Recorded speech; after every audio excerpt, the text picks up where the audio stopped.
데살로니가 전서 하나님 말씀은 데살로니가 전서 2장 보시죠. 2장 10절입니다. 후서입니다. 죄송합니다. 데살로니가 후서 2장 10절입니다. 우리의 모든 속임으로 멸망하는 자들에게 있으니 이는 그들이 진리의 사랑을 받지 아니하여 구원함을 받지 못함이라. 아멘. 기독신앙의 진수라는 말씀입니다. 기독신앙의 진수, 부제목은 진리입니다. 진리. 절대 진리. 오늘은 주로 이 절대 진리 전쟁과 관련돼서 이제 좀 다룰 텐데요. 우리가 기독교를 그러니까 기독신앙을 왜 가져야 되는가? 왜 하나님만을 믿어야 되는가? 그 이유는 진리이기 때문에 그렇습니다. 오늘 사도 바울이 데살로니가후서 2장 8절을 보시면 그때에 불법한 자가 나타나니 주 예수께서 그 입의 기운으로 그를 죽이시고 강림하여 나타나심으로 폐하시리라. 악한 자에 나타나는 사탄의 활동을 따라 모든 능력과 표적과 거짓 기적과 불의의 모든 속임으로 멸망하는 자들에게 있으리니 이는 그들이 진리의 사랑을 받지 않아요 구원을 받지 못함이라. 그리고 11절 이러므로 하나님이 미혹의 역사를 그들에게 보내사 거짓 것을 믿게 하시는 진리를 믿지 않고 불의를 좋아하는 모든 자들로 하여금 심판을 받게 하려 하심이라. 아멘. 여기서 우리가 우리가 하나님을 믿도록 하시죠.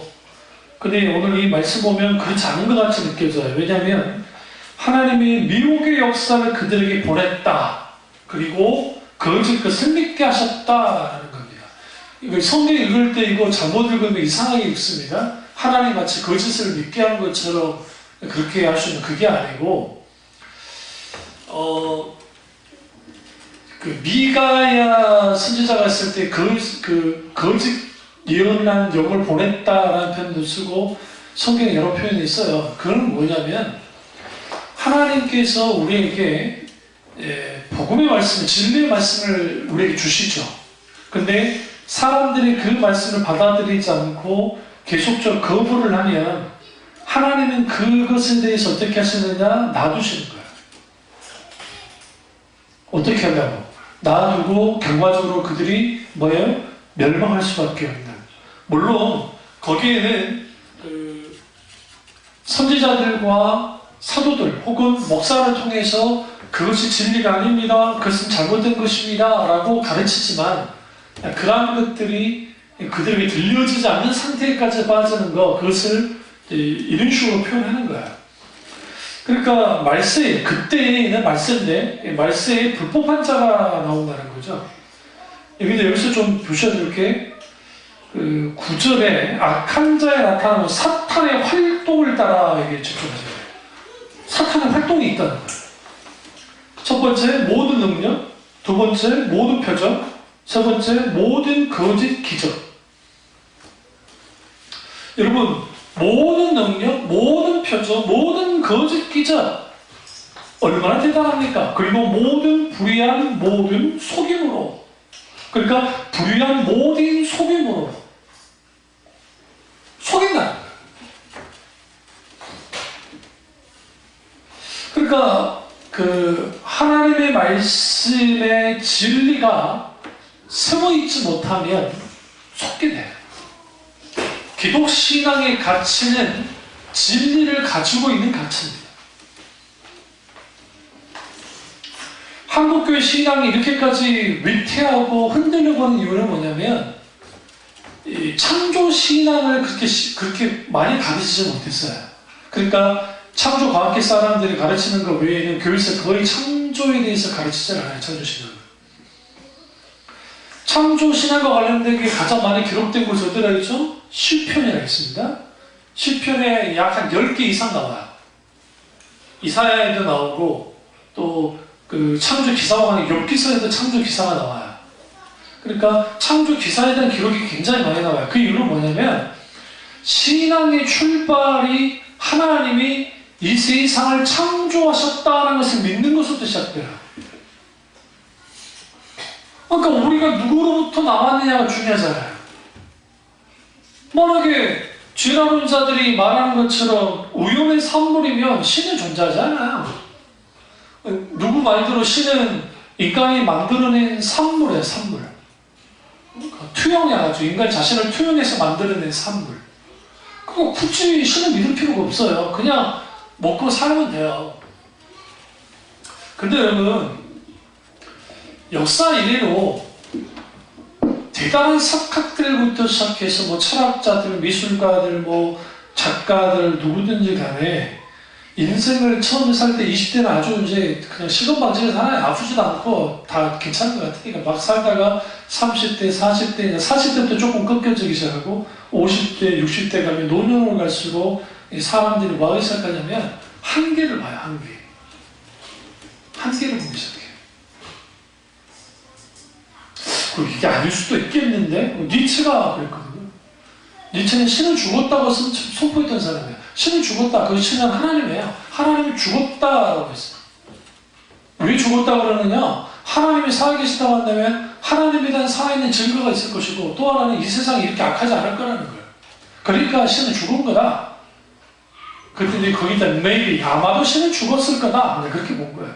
근데 그가 임종 직전에 갔을 때 물었거든요. 하나님은 존재합니까? 존재하지 않습니까?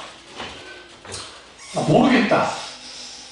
존재한 것 같기도 하고 아닌 것 같기도 하다. 근데 존재하지 않을까? 그러고 죽었어요. 기독 신앙의 가치는 최상급의 가치라 했잖아요. 최고의 가치라 했잖아요. 그 이유가 뭐냐면 진리 때문에 그래요. 여러분 진리를 갖고 계십니까?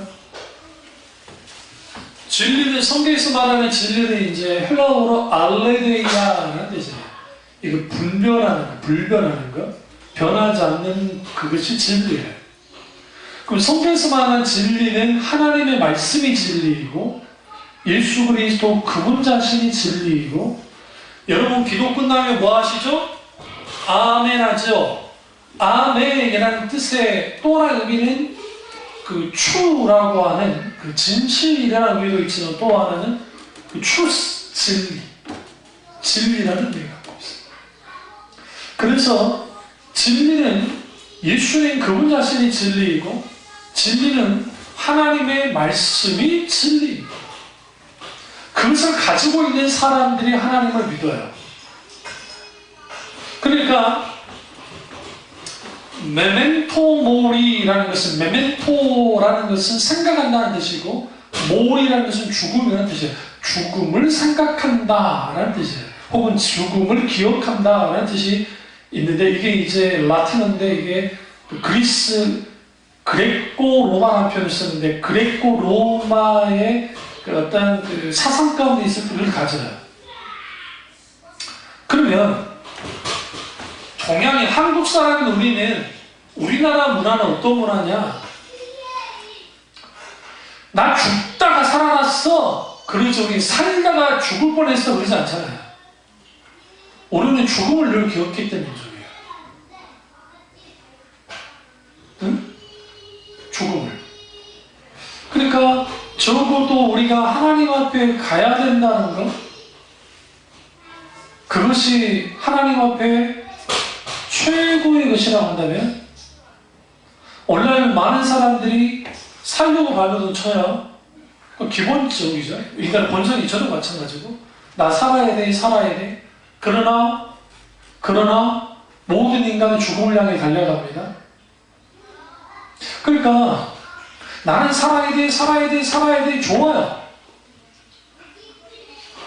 문제는 어떻게 살아야 돼요?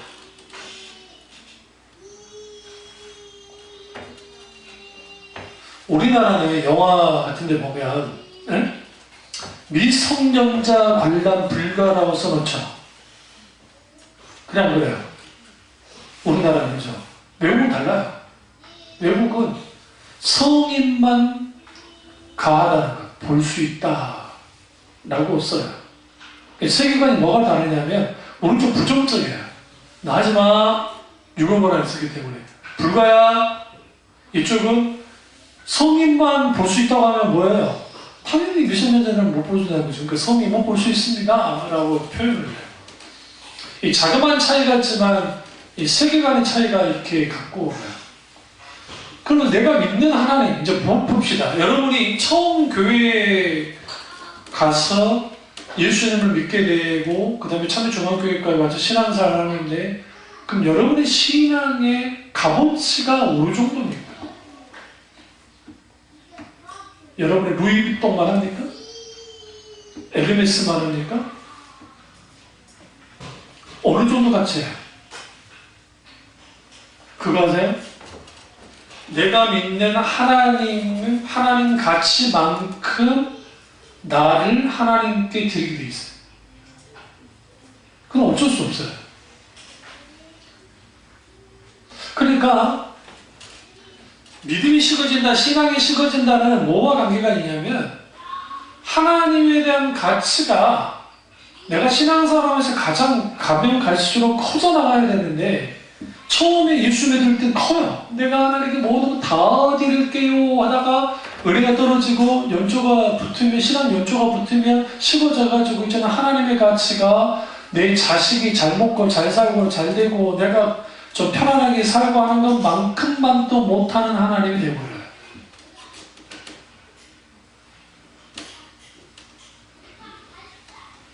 왜 그럴까요? 진리도 없었어요. 진리. 예전에 우리 선배 교수님들이 또 혹은 선배 목사님들이 교회 있는 분들이 고전을 많이 읽어라 라는 말을 늘 하셨어요. 고전을 많이 읽어라. 기독교 고전을 많이 읽고 그 다음에 또 책들 중에서도 고전 책들을 좀 많이 읽어라. 그분들 다 돌아가신 분들이잖아요. 저 일단 살아나 있지 않잖아요. 제가 제 나이가 이제 곧 있으면 50 아니에요, 저도. 근데 나이가 들면 들수록 왜 고전을 읽으라고 하는지에 대해서 이해하게 됐어요. 역으로 말하면 오늘날의 뭐 책이든 기독 신앙이든 이렇게 현장이 가벼워졌어요. 여러분, 예수 믿으면 복 받고 내게 강같이 평안, 내게 강한 복 받자 불러 참 피 흘리시 예수의 사랑 안에서. 그게 뭐예요? 우리 주여 삼창하며 우리가 하나님 앞에 부르짖어 기도합시다. 하나님, 사회의 문제를 해결해 주시고 건강의 문제를 해결해 주시고 주님 자녀의 문제를 해결해 주시고 우리 집을 옮겨주시고 교회를 더 크게 해주시고 이들의 민족 하나님 어떻게 해주시고 하나님 해주셔서 하나님 믿습니다. 주여 믿습니다. 할 수 있다 하시는 나의 능력 주 하나님 주저 말라 하시고 물결 걸라 하시네. 할 수 있다 하신 주, 할 수 있다 하신 주, 믿음 안에 능력이 하시네. 아멘. 할렐루야. 우리는 다 할 수 있습니다. 우리는 이 땅에 모든 누릴 수도 있고 하나님이 주시는 놀라운 능력 가운데 정말 큰 역사를 이룰 수 있습니다. 할렐루야. 하나님 아버지 해주십시오 라고 하는, 소위 그 정도의 기독교 아니에요. 신구호 교수님이 총시대 교수님이세요. 근데 그분이 책을 읽다가 참 공감했던 게 뭐냐면, 우리가 창조주 하나님을 묵상할 때 내가 창조주 하나님을 믿고 그분이 나의 하나님을 안 나간다면 아침에 일어나서 태양빛을 보고 비가 내리는 자연을 보고 내가 대자연이 아니다 할지라도 그걸 보면서도 오늘 하나님 그분의 아름다우심과 그분의 광대하심과 그분의 창조의 섭리를 보게 될 때 감탄하지 않을 수 없을 텐데, 오늘날의 찬양이라는 것이 개인적인 평안과 개인적인 어떤 마음의 어떤 그 감정의 쓰레기들을 뭔가 해소시켜주는 정도로 한다는 그것이 오늘 우리의 현주소다라는 말이 틀리지 않아요. 경전 찬양할 때 그 새벽교회 선교에서 나오는 찬양들을 하면 저는 감정을 막 휘두르는 찬양이 거의 없잖아요. 내가 주님 앞에 주님의 영광을 드리는 찬양을 하니까. 시편 8편에 여호와 우리 주여 주의 이름이 온 땅에 어찌 그리 아름다운지요. 주님의 손가락으로 주신 달과 별을 보니 사람의 누구인가 무엇이간데 주께서 이렇게 생각하시고 인자가 무엇이라 이렇게 돌보십니까? 여호와 우리 주여 온 땅에 어찌 그리 아름다운지요.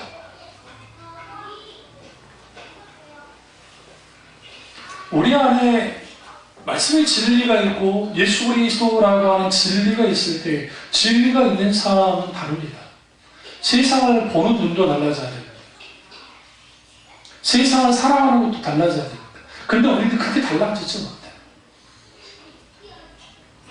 혹자 이렇게 말합니다. 예수님 비유가 현실의 삶 속에 있는 것들을 가지고 했잖아. 맞아요.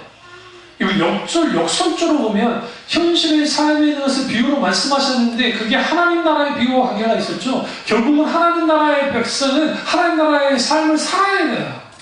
살려면 우리 속에 진리가 있어요. 왜 예수님이 산상수훈에서 그 긴 설교를 하셨습니까? 황금줄부터 시작해서 팔복부터 시작해서 그 어마어마한 말씀을 선포했으니까 진리의 말씀을 가지고 있는 사람이 그리스도인이고 우리는 진리를 갖고 있기 때문에 그 진리를 갖고 있는 기독 신앙은 최상의 것이에요. 최고의 것이에요. 이 세상에 어떤 학문도 어떤 철학도 어떤 예술도 어떤 과학도 어떠한 세상의 문명도 기독 신앙을 뛰어넘을 수가 없어요. 왜 그러냐면 그들이 하나님이 창조하신 세계 안에서 그들이 이룬 것뿐이고 우리는 그 세계를 창조하신 하나님을 믿기 때문에.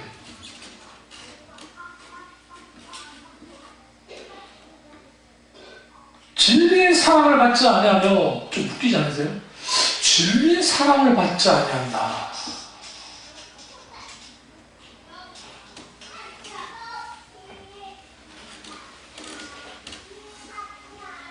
진리가 있으십니까?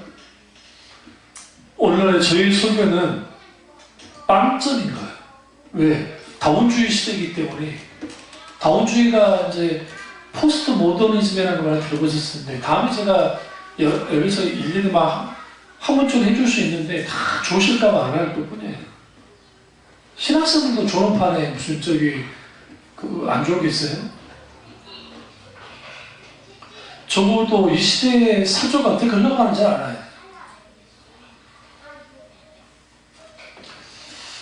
세계 1차 대전과 2차 대전이 끝나고 난 다음에 사람들은 인간의 이성에 대해서 의문을 가졌습니다. 왜냐하면 17세기, 18세기, 19세기가 이성주의가 지배했기 때문에 그러니까 기독 신앙이 다 무너졌어요. 유럽에. 그러니까 하나님 없다. 하나님은 존재치 않는다 하면서 그 사조가 거기 수많은 슈라 이런 마음부터 시작해서 몰투만 효에도 불투만 불투만 그에도 이제 야스퍼스 기타 등등 무신론적 신조주의자 여러 와가지고 하나님 없다 그랬으니까 칸토 이름을 대기도 너무 많아가지고 될 수가 없어. 그래서 인간의 이성으로 과학문명이 산업문명이 나고 과학문명이 발전했어요. 그래서 괜찮을 줄 알았는데 전쟁이 터지고 그것도 5천만 명이 죽었어요. 여러분 2차 대전 때 5천만 명, 1차 대전 때 2천만 명. 그것도 별 차이도 안 나. 1차 대전 끝나고 한 3, 4년 있다가 맞바로 2차 대전이 터져요. 그러니까 그 10년 안쪽에 7천만 명이 죽었어요. 말이 7천만 명이죠. 우리 민족 전체가 다 죽은 거예요. 그 당시 전쟁 때. 그러니까 사람들이 회의가 된 거예요. 회의가 들어서 인간의 이성, 근데 거기에는 모더니즘이라고 하는 소위 말하는 기본적인 전통이라고 하는 기본적인 질서라고 하는 틀이라고 하는 것을 깨버리잖아요. 그래서 나온 게 이제 여기 미술에서 의상에도 그랬지만 아방가르드부터 시작해서 다다이즘, 해체주의 그런 게 다 나와요. 나는 다 해체시켜버려요. 그래서 과거에는 신이 있다 없다가 논쟁이면 오늘날은 신이 있든가 말든가 상관없어요. 있어도 그만 없어도 그만해. 그 대신 이런 말은 하지 말라는 거예요. 니네 신이 절대적이고 니네 신만이 믿어야 말만 하지 마. 난 니네 신 믿는 것들 반대하지 않을 테니까. 그게 다원주의예요. 그러니까 너 신도 좋고 불교 신도 좋고 저 이슬람도 좋고 뭐 신사 참배하는 뭐 샤머니즘을 믿든 다 그런 건 우리가 말하지 않을 테니까 결국은 다 올라가면 다 하나가 만나가지고 진리가 되는 거야. 그러니까 그건 진리야. 그러니까 니네만 진리라고 말하지 마. 그렇게 주장하는 거야. 그런 영향성이 있게 되니까 상대적 진리만이 진리가 되는 거예요. 여기서 무슨 일이 벌어졌느냐? 이제 좀 어려운 말 할게요. 상황윤리라는 게 나오는 거예요. 상황윤리라는 게 뭐냐면 일본 놈들이 잘 쓰는 겁니다. 일본 놈들이 이렇게 주장하죠. 우리 위안부 할머니들 자수할 때 그것도 자기들 돈 벌려고 돈에 눈이 씌워져가지고 간 거다. 심지어 그것들 다 창녀다.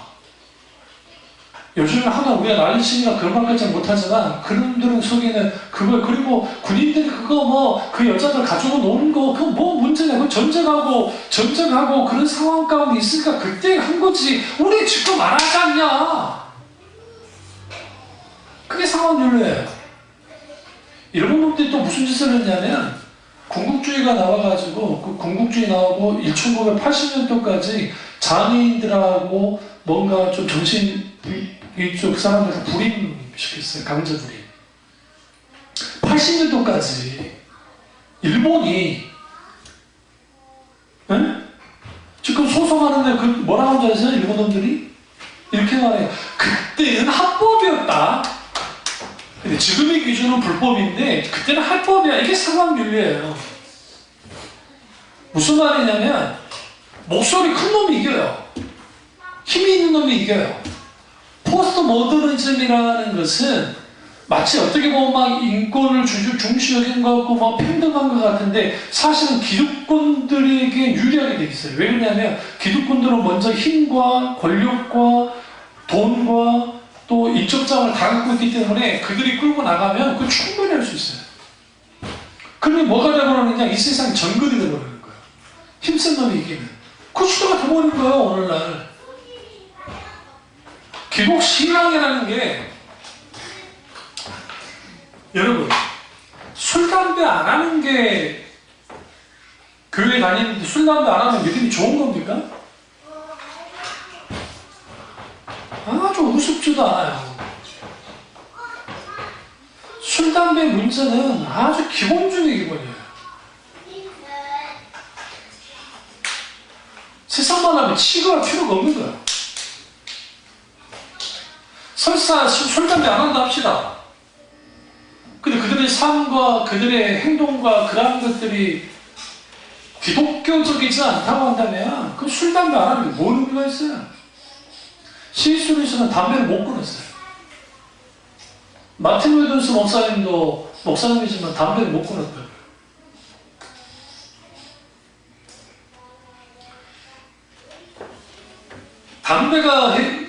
그러니까 담배든 마약이든 뭐 게임이든 도박이든 어떤 것이든 왜 그게 문제가 되냐면 얽매이기 쉬운 게 죄인데 우리가 무언가에 의해서 끌려가잖아요. 그게 죄예요. 성경이. 그러니까 하나님 아닌 다른 것에 끌려가는 거예요. 이게 TV일 수도 있고 이게 내가 쇼핑을 안 하면 막 세상에 즐거움이 없어. 그거 죄예요. 하나님 앞에. 네? 이음자 씨가 뭐 때문에 산대요? 먹는 재미로 산다잖아. 내가 먹는 재미 없으면 못 살아. 생각해 봐야 돼요. 살게 해줄까요? 매일매일 걸리면 돼요. 자동 저염 할 테니까. 제가 저염을 하다 보니까 이제는 양념과 강한 자극이 있는 달고 짜고 하는 그런 양념 맛의 길들여서 음식을 먹었다고 한다면 저염을 해보니까 그 식재료의 고유의 맛을 느껴요. 달라요. 그러니까 강한 자극이 있는 음식만, 저는 전라도 출신으로 우리 어머니 음식도 잘했고 또 양념이 세잖아요. 전라도. 그 센 양념을 먹고 그게 또 오랫동안 그렇게 살아왔고, 그리고 실제로 지금도 그랬고. 근데 하다 보니까 처음에는 맛이 말태가리가 없는데 벌써 1년 넘어가니까 여러분, 제가 조금만, 그러니까 맛 평가 기준이 저는 달라졌어요. 조금 짜도 맛있어요. 조금만 짜도 맛있어요. 아주 소박해진 거예요. 인생이. 소박해진 거예요. 소박해져 버렸어. 그 조금만 짜도 맛있어요. 그런데 놀라운 것은 그 식재료의 맛을 음미할 수 있어요.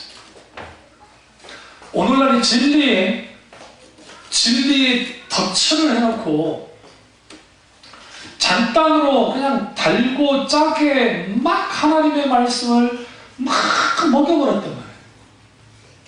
그러니까 말씀의 본연의 맛을 느끼지 못하는 거예요. 여러분, 성경 읽을 때 다시 강조하지만, 성경을 읽을 때는 적어도 세 가지의 그 관점이 필요한데, 하나님의 관점은 하나님의 관점에서 성경을 보고, 두 번째는 그 성경 저자의 관점에서 보고, 그러니까 그 사건이면 그 사건이 아브라함이 모리아산에서 하려고 하면 하나님의 관점에서 한번 봐보고, 그 다음에 아브라함의 입장에서 혹은 이삭의 입장에서 성경을 읽어나가야 되고, 세 번째는 우리의 컨텍스트, 우리의 상황에 맞춰 보는 거예요. 과연 그러면 나는 아브라함처럼 이삭을 바칠 수 있는 것인가? 라는 것을 이 세 가지 관점에서 성경을 봐야 돼요. 그래야 성경을 깊이 볼 수 있어요. 그리고 또 하나는 가장 중요한 게 있는데, 의도를 파악하는 거예요.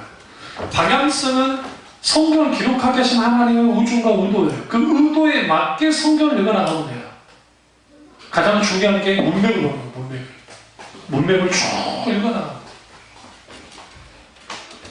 왜 오늘날 기독신앙의 진리를 갖지 못하느냐?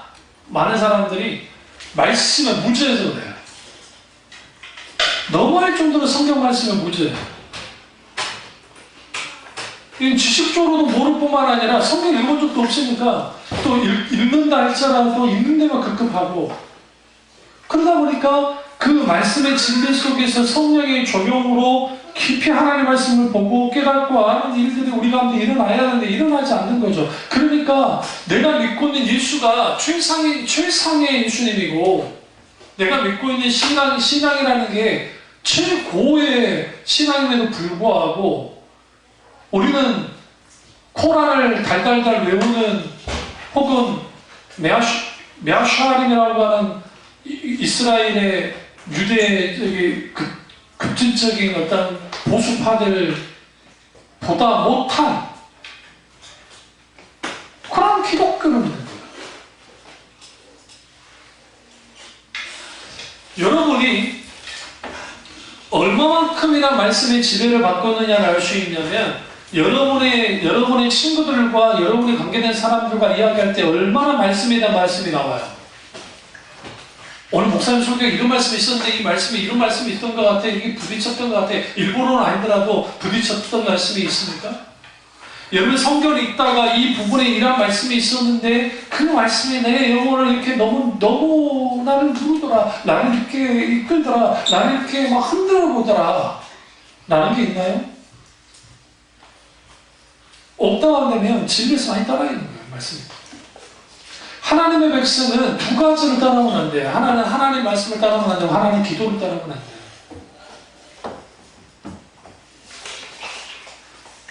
그러니까 누군가 그래요. 성경을 막 달달달 외우고 막 성경을 엄청나게 읽었던 사람들을 보면 자칫 잘못하면 교만에 빠질 수 있어요. 읽는데 감투가 되는 거예요. 보는 것에 감투가 되는 거예요. 그런데 읽는 거 아주 중요해요.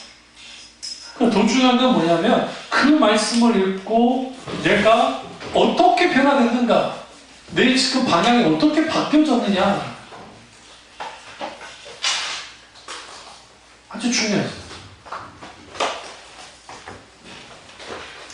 존 머가더 목사님 책에 진리전쟁이라는 책이 있는데, 책이 있어요.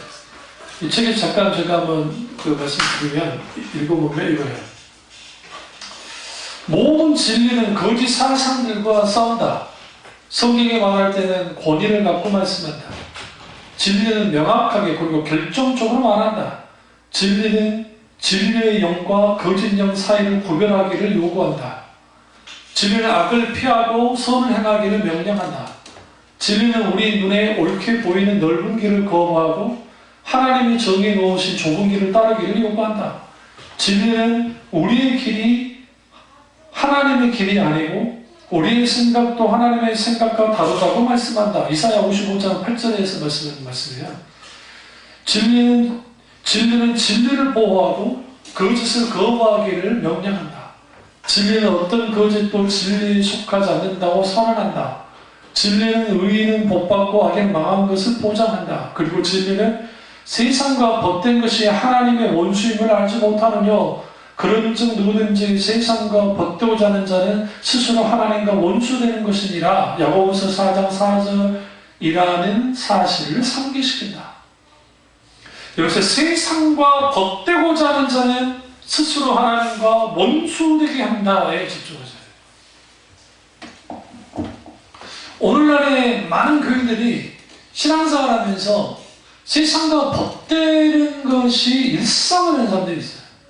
그러니까 교회 안에서는 그럴싸하게 정말 하나님을 잘 믿는 것처럼 하는데 삶을 들여다보면 전혀 하나님과 관계없는 삶을 살아요. 이거 아주 심각한 거예요. 그러니까 여러분의 습관을 한번 들여다보셔야 돼요. 습관을. 어떤 습관을 들여다보셔야 되냐면 하루에 살면서 습관에 따라서 어떻게 행동하십니까? 뭐 스마트폰 검색하고 뭐하고 TV 보고 뭐하고 뭐 하겠죠. 그날 그 자리에 하나님의 말씀의 자리는 얼마나 있습니까? 기도의 자리는 얼마나 있습니까? 얼마나 하나님을 상기시키며 사십니까? 하나님을 상기시켜야 돼요. 그러니까 하나님이 안 보이는 거예요. 여러분 이런 생각 안 해보셨어요? 여러분이 성지의 삶의 신앙이 달라질까요? 응? 성지라고 하면 예루살렘에서 삶이 달라질까요? 권혁순 교수님이라는 분이 있는데 서울신대 구약학 교수님이신데 그분이 거기에 약 한 13년 사셨어요. 근데 구 예루살렘에 산 거예요. 그러니까 이제 유학 가가지고 샀는데 아침에 일어날 때 창문을 이렇게 딱 열면 신선한 공기가 쫙 들어오잖아요. Welcome to Holy Spirit. Welcome to God. Welcome to Jesus. 예수님 환영합니다. 라고 막 그렇게 하셨다잖아요. 그러면서 창문 너머에 비춰진 황금돔, 그 다음에 예루살렘 시가지, 그게 이제 위에서 보여주는 거예요. 그럼 거기에 있게 되는 그 하나님의 놀라우신 은혜를 13년 동안 단 하루도 느끼지 못한 적이 없다라고 그렇게 하셨거든요. 그게 어떻게 가능했을까요? 어떻게? 그 시간에 묵상의 시간을 둔 거예요. 여러분 박사학위 받기 위해서 히브리 대학에 가서 박사학위 받기 위해서 얼마나 논문도 쓰고 다 해야 되잖아요. 심지어는 이스라엘은 우리보다 덜 추워요. 덜 추운데 그 대신 제주에서 오는 그 바람이 아주 싸늘기 때문에 이게 사람을 죽인대요. 저는 이걸 너무 잘하는 게 여수는 많이 올라가봤자 영하 5도예요. 그러니까 영하 7도까지 가는 건 별로 없고 사실 여수에 살면서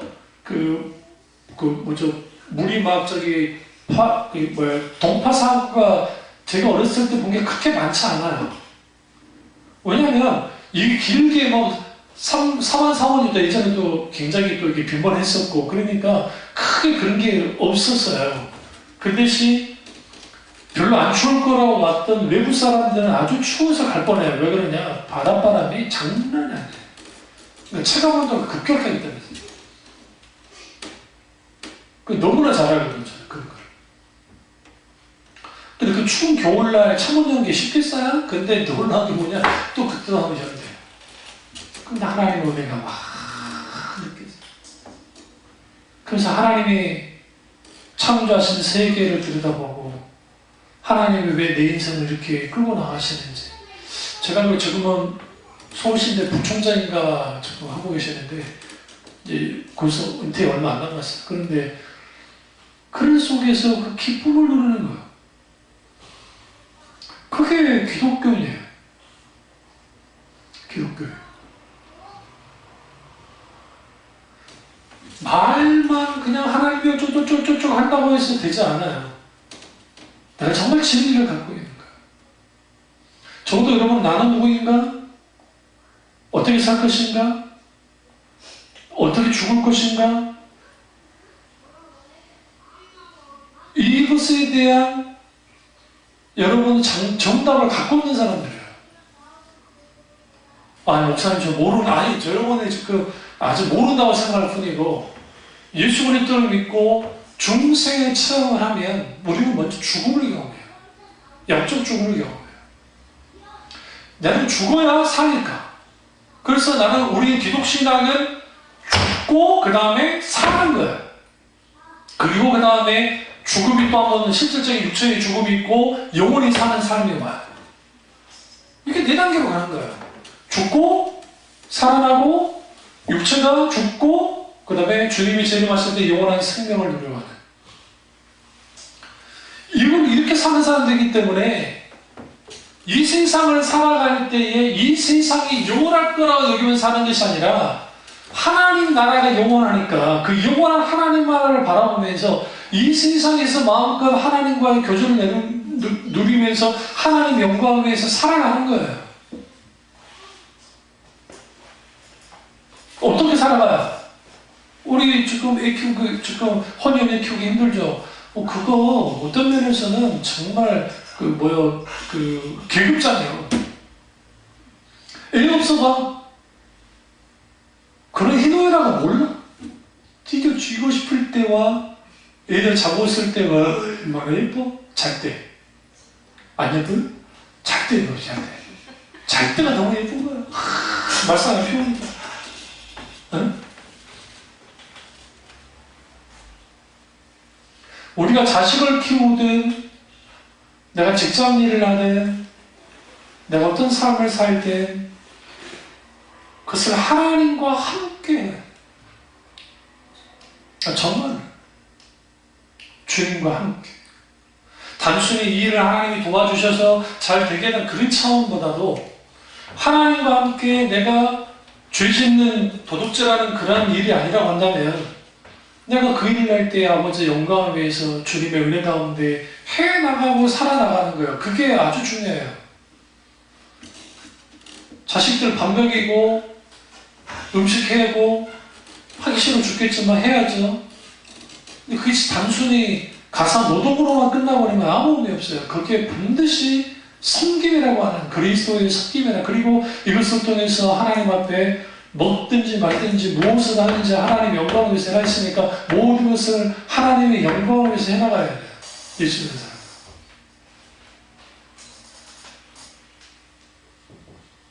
그렇게 하나요? 아니죠. 우리 딸내미는 어차피 그럴 때 있어요. 얘가 미식가 같은 애라 맛없어! 그러니까 몰래 먹어. 맛없어! 그래놓고 딱 보면 이제 사라져 있어요. 누가 먹었어요? 그러면 이제 성질 부리니까 모른 척하고 내일 나가요. 우리 아들이 먹을 일은 없어요, 거의. 우리 아들은 먹어도, 엄마 먹어도 돼, 그러지. 가서 몰래 그게 먹진 않아요. 그래 놓고 또 몰래 먹어요. 우리의 아주 사소하게 느껴지는 것까지도 하나님 앞에 개방하며 살아야 돼요. 신앙은 결국은 무엇까지 영향을 미쳐야 되냐면 나의 아주 사사로운 것까지도 강력한 영향을 끼쳐야 돼요. 하나님과 관계 속에서. 근데 왜 그 영향을 끼치지 못하냐면 하나님의 지배 아래 있고 진리의 말씀을 맛봤을 때 진리 앞에 내가 무릎을 꿇어본 적이 없어서 그래요. 그러니까 진리의 말씀 앞에 무릎을 꿇고 내가 항복을 경험한 사람들은, 니고데모가 그랬는데, 그 사람이 되었을 때에 비로소 내 인생에 선명한 빛이 비춰진 거예요. 그래서 그 인생을 살아감에 있어서 나는 주인공으로서 살아가는 것이 아니라 하나님과 함께 사는, 그러니까 나는 결국은 하나님 앞에 피조물인데 근데 주님이 내게 자유를 주셨고 그 자유를 마음껏 주님 안에서 누리면서 살아가는 거야. 예수 믿는 게 거기에 있어요. 거기에. 속박에 있지 않다고요. 어느 날 갑자기 하나님 은혜가 우리 가운데 막 부어질 때가 있고, 응? 봄이 왔네요. 응? 그런 노래 때문에 상큼해지지 마시고, 뭐 그런 거 듣지 말란 말은 아니지. 벚꽃 엔딩이니까 뭔가 봄바람이 날리 그게 있잖아요. 흉내도 안 되겠어. 그 친구가 왜 그렇게 쓴 줄 아세요? 어느 방송 보니까 그 친구가 그렇게 썼던 이유가 고음이 안 올라간대. 자기는 고음을 잘 못한대. 그러니까 그런 식으로 만드는데 그게 히트친 거예요. 왜? 다 부를 수 있어. 다 부를 수 있어. 응? 근데 그 친구 노래는 비슷해요. 다. 여수 밤바다 그거랑 다 비슷해요.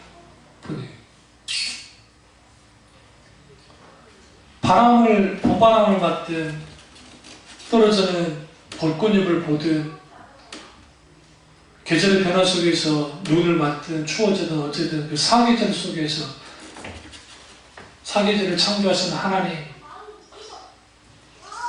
그분의 모습을 봐야 돼. 그리고 우리는 나이가 들고 신앙 연조가 될수록 우리는 더 깊어져야 돼. 좀 무르익어 가야 돼. 개인적으로 제가 이혜론 교수님을 좋아하는 이유가 뭐냐면 그건 아직 신앙적으로는 어리신 분이에요. 나이가 많으시나. 근데 적어도 뭘 할 수 있으시냐면 깊은 사유가 있어요. 그러니까 학자이기 때문에 그런지는 모르지만 깊은 사유가 있고 지성에서 영성으로라는 책도 있거든요, 이분이. 근데 거기에 영적 경험도 있고. 그러니까 거기서 쭉 하나님에 대한 묵상을 해나가는데 C.S. 루이스가 말했던 것처럼 내가 하나님을 알면 알갈수록 모를 뿐이라는 거예요. 뭐 말이냐면 내가 하나님을 지금 이 정도만 아는 것 같은데 막상 그걸 알았다고 하는데 딱 보니까 하나님은 그런 분이 아니에요. 더 큰 분이에요. 그렇게 알아가고 알아가는 것이 영원토록 하나님을 알아가는 거예요. 그게 영원 하나님께 영광을 드리는 거지. 그게 신앙생활이에요. 그게. 그냥 교회 와가지고 예배 좀 드리고 교회 가서 헌금 좀 하고 교회 가서 좀 교제 나누고 교회 가서 뭐 좀 한 거 그것이 신앙 전부가 아니라고요. 여러분의 전체의 하나님 살아계심이 하나님 함께함이 지배해야 돼. 그러니까 술, 담배 한다 안 한다가 중요한 게 안 되게 돼요. 왠지 아세요?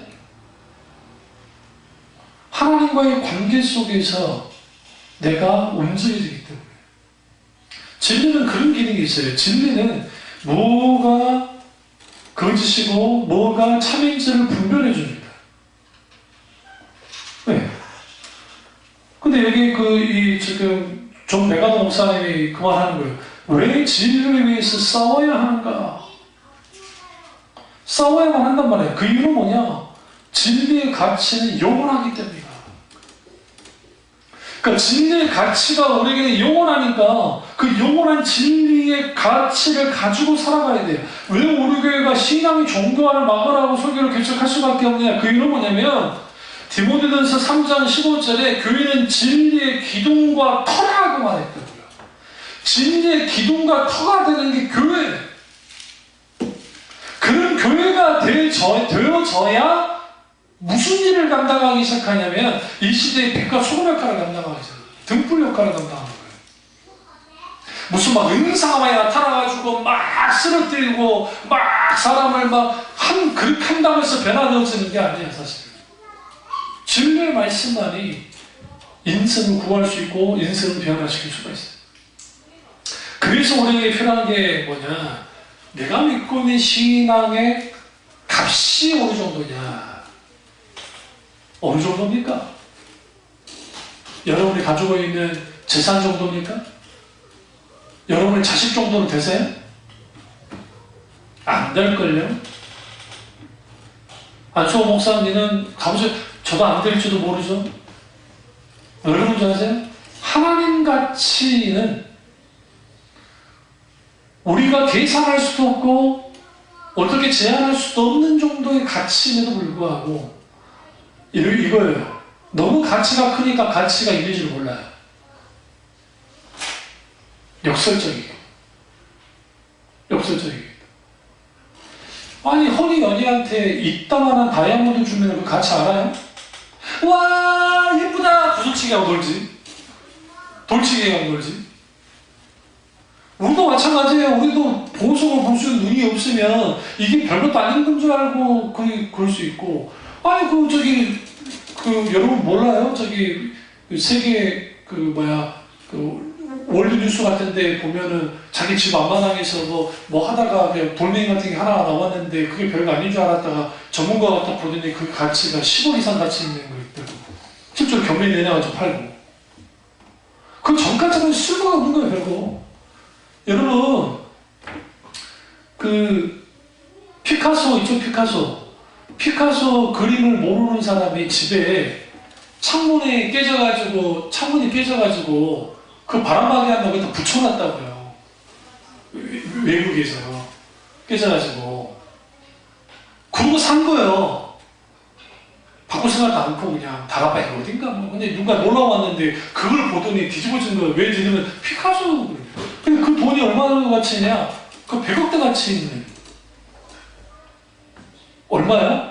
100억대 가치가 있는 그림을 뭐하고 있었어요? 아주 배짱 좋게 바람 막는다고 거기 들어 풀로 말아가지고 그러고 있었다니까요.